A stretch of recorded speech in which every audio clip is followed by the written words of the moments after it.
Assalamualaikum warahmatullahi wabarakatuh. Perkenalkan, nama saya Alfat Atala Akbar dari Teknik Infrastruktur Sipil dan Perancangan Arsitektur Angkatan 2024 dari konsentrasi Sipil Bangunan Gedung 2. Jadi pada hari ini, kesempatan kali ini aku bakal ngejelasin tentang apa itu penjelasan tentang water passing, yaitu di sini aku bakal ngebahas 4 poin penting. Yang pertama yaitu adalah penjelasan konsep tentang water passing. Yang kedua yaitu adalah peralatan yang digunakan untuk water passing. Yang ketiga adalah prosedur pengukuran water passing. Lalu yang terakhir, yang keempat, itu adalah contoh perhitungan water passing. Jadi di sini aku akan ngejelasin hal-hal yang penting untuk di dalam hal pengukuran water passing ya. Oke, langsung saja kita mulai. Baik, yang pertama yaitu adalah tentang penjelasan konsep water passing, dimana aku akan ngejelasin tentang konsep water passing yang dimulai dari pengertian water passing dulu ya teman-teman. Jadi water passing itu adalah metode dalam IUT atau ilmu ukur tanah yang digunakan untuk menentukan beda tinggi atau elevasi antara dua titik atau lebih di permukaan tanah dengan menggunakan alat yang namanya water pass sendiri ya. Lalu untuk tujuan pengukuran beda tinggi ini apa sih? Yaitu yang pertama, untuk mengetahui perbedaan elevasi antar titik. Jadi kita tahu tuh tinggi rendahnya antar titik dari satu titik ini ke titik yang akan kita tuju selanjutnya. Lalu yang kedua yaitu adalah untuk membuat peta kontur ya teman-teman. Jadi ini sangat penting dalam membuat sebuah peta kontur agar kita tahu elevasi dari tanah tersebut ya, dari lahan tersebut. Lalu yang ketiga yaitu adalah untuk perencanaan konstruksi jalan, drainase dan juga bangunan, yang dimana ini juga berhubungan dengan ranah kita atau sipil ya teman-teman. Lalu yang terakhir yaitu adalah untuk menentukan kemiringan suatu lahan. Ini juga penting banget ya, supaya kita tahu lah lahan kita itu mempunyai kemiringan seberapa gitu.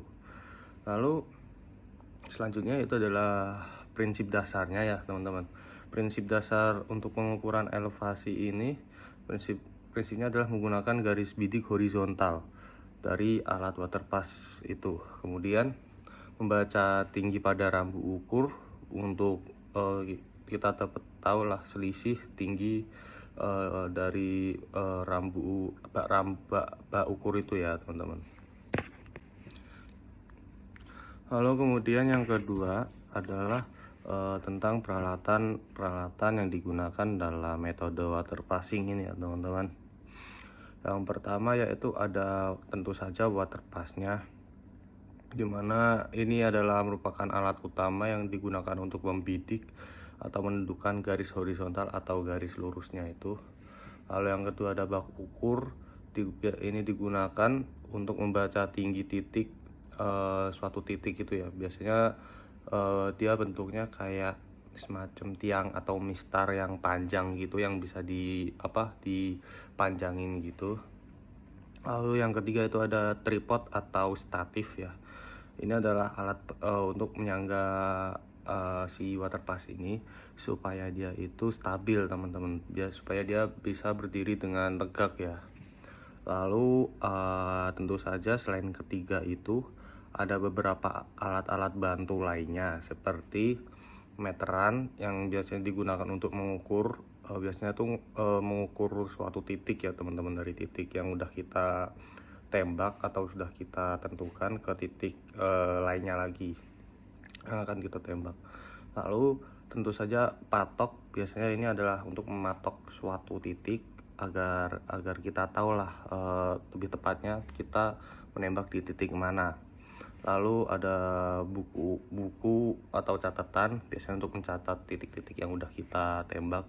Lalu dan juga ada alat tulis seperti pensil, penggaris dan lain-lainnya. Eh, dan selanjutnya yaitu adalah yang ketiga, kita akan membahas tentang prosedur pengukuran water passing. Jadi dalam mengukur pengukuran water passing ini juga ada prosedurnya ya teman-teman, nggak asal nembak gitu aja. Yaitu yang pertama adalah menentukan benchmark atau yang biasanya disebut dengan BM. Jadi BM ini itu adalah titik acuan yang sudah diketahui ya elevasinya. Jadi BM ini nggak perlu nyari, ya nggak perlu kita cari, soalnya udah titik acunya udah diketahui elevasinya. Lalu yang kedua yaitu adalah memasangkan alat water pass atau mendirikan alat water pass. Ini sebagai langkah yang penting ya supaya kita mengukur water pass, ya tentu kita harus mendirikan alat. Yaitu kita mulai pasang tripod dengan kuat, lalu kita meletakkan water pass di atas tripod dan juga melakukan penyetelan hingga benar-benar datar ya. Lalu yang ketiga itu ada pembacaan belakang atau backside atau BS ya lebih singkatnya. Jadi pembacaan pada rambu yang berada di titik BM. Lalu yang keempat adalah pembacaan muka atau foresight atau yang biasa disingkat FS. Yaitu pembacaan pada titik yang akan dicari elevasinya gitu teman-teman. Oke, lalu yang selanjutnya, yang kelima itu ada perhitungan beda tinggi, di mana ada rumus dasar, yaitu adalah yang pertama tinggi alat atau HI, yaitu sama dengan elevasi BM ditambah BS. Lalu yang kedua ada elevasi titik baru, yaitu HI, yaitu HI sebagai tinggi alat dikurangi dengan FS. Oke, lalu yang terakhir yaitu adalah contoh perhitungan water passing, di mana aku bakal ngasih tahu beberapa studi kasus ya teman-teman, tentang contoh untuk menghitung water passing ini.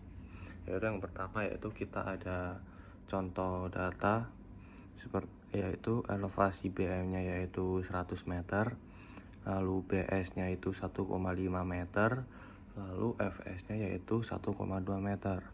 Lalu untuk langkah berikutnya yaitu langkah perhitungan, yaitu untuk menghitung tinggi alat atau HI.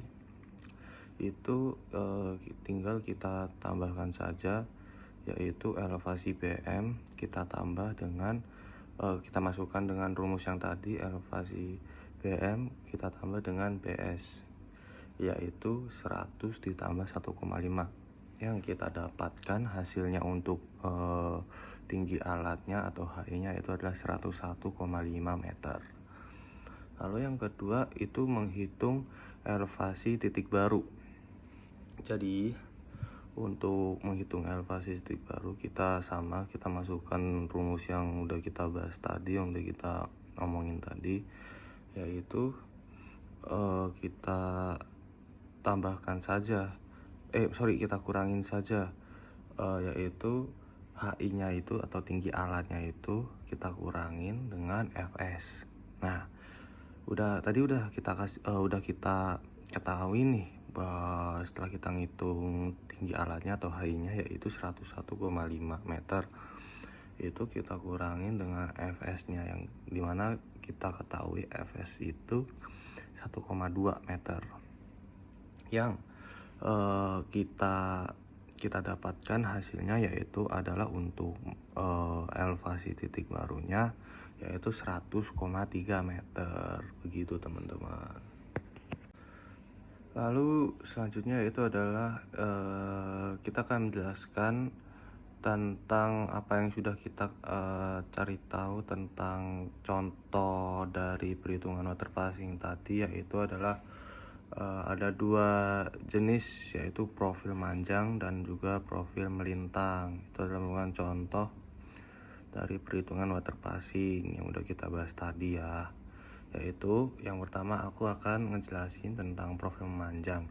Jadi profil memanjang ini biasanya itu digunakan untuk melihat perubahan elevasi ya, yaitu elevasi yang sepanjang satu garis, yaitu contoh misalnya yaitu adalah jembatan.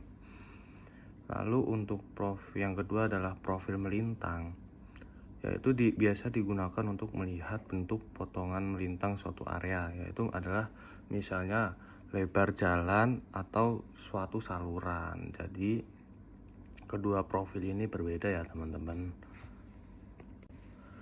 Baik, mungkin sekian untuk video pembahasan kali ini tentang water passing.